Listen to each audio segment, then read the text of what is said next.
latest winter blast is actually coming at a good time for many cities and towns and the state. The much needed shipments of road salt have arrived, meaning crews can prepare and pre-treat potentially slick surfaces.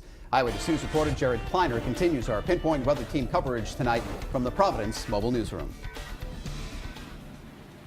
Mike, Shannon, good evening. I'll tell you what, the rain has stopped for the moment here in East Providence, and I will not object to that.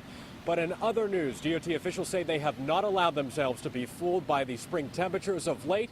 After all, with the winter of 2013-2014, there is just no telling. Spring fever, not at the Rhode Island Department of Transportation. Road crews keeping their guard up. We are still going to have a winter operation tonight. We have all of our staff coming in back for midnight.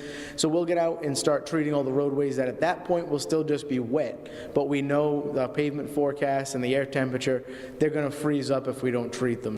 Hitting surfaces with salt brine, trying to keep these stretches from turning into an ice rink come Thursday. And when accumulation happens, crews now have a solid quantity of salt to work with. A national salt shortage had depleted state and municipal piles. Here's what Providence's now looks like. At one point, the salt was gone. RIDOT began taking in deliveries of a 10,000-ton salt order on Saturday, with more on the way.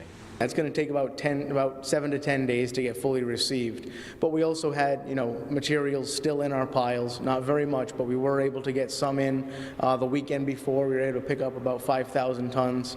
So with that, we're at a point right now where we have enough for basically 2 storms. And Joe tells us that he and his crews are optimistic from a supply standpoint, but he adds if this was January as opposed to March, well, that'd be a different story entirely.